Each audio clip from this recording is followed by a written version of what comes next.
The Texas business community has made it very clear that we see legislation like bathroom bills as an unnecessary and an unwelcome distraction from the true priorities of Texas and a significant economic risk to our state. These bills have nothing to do with protecting my daughter or myself because there are already laws that keep us safe. But what I am worried about is the very real impact these bills will have on my business, the people I employ, and my industry. As a large employer of Texas and as an employee of Dell for almost 17 years, one of the main reasons that I love going to work every day and doing what I do is because we have a culture of inclusion where we can include and promote our employees that have the very best ideas to serve our company and our customers. These bathroom bills are distracting. We need the legislature to focus on what matters: education, bringing the skills into Texas that we need. If the state is going to actively chase those talented workers away, and we know that those workers care about discrimination, as I do, it is for that reason and because of our core corporate values of inclusion that Celanese adamantly opposes these bills and the rhetoric surrounding them. We are so proud to serve Austin and be able to tell the story the rest of the world about our vibrant, diverse, and very welcoming city. We know that it's the people of Austin that make this place so special. The folks who make up the tourism and hospitality industry depend on a robust tourism economy for their livelihoods, and they welcome everyone regardless of their walk of life. That's Texas values. Business women and men, conservatives and liberals, who agree that bathroom bills are bad for business and unnecessary. I'm also a fourth-generation Texan, a churchgoer, and I have voted for Democrats and Republicans. Combined, my husband and I have 5 children, and we're expecting our first grandchild later next month.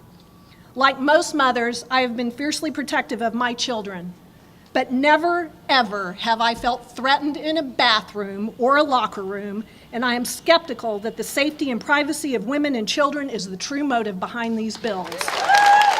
Discriminatory bills do hurt the Texas economy, and they directly impact our ability to attract and retain our talent.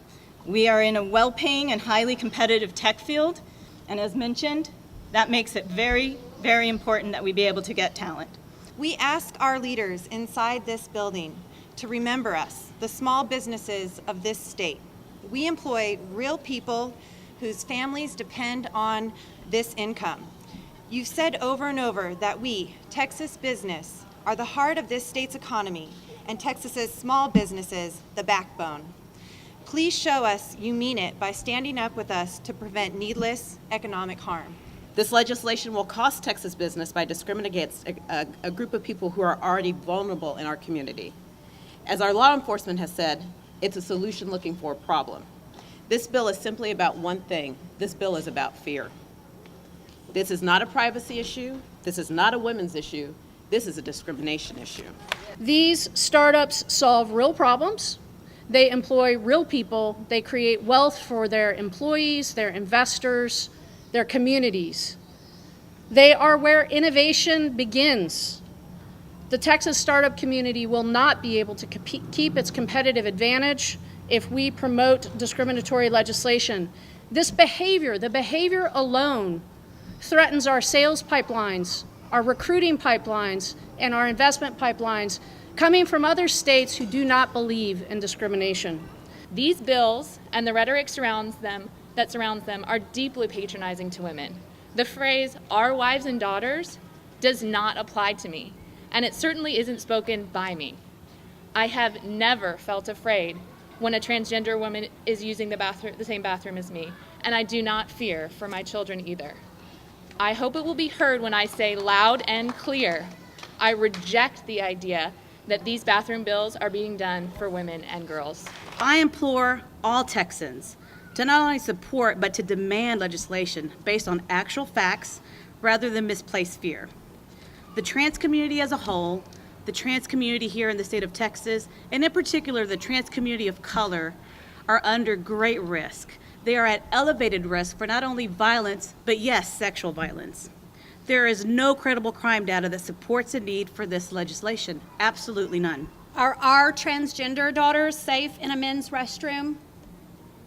Because at 11 years old, these bills will send our girls unescorted into men's restrooms.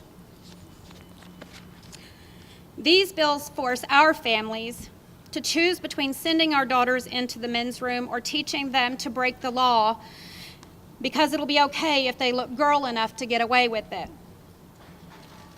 Telling people that they're okay if they can pass is historically wrong. It's still wrong, and passing should not be an indicator of personhood. As a mother and as a member of our state's strong and diverse faith community, and like many of my sisters here, I'm distressed at the widespread misperception that the faith community supports these bathroom bills.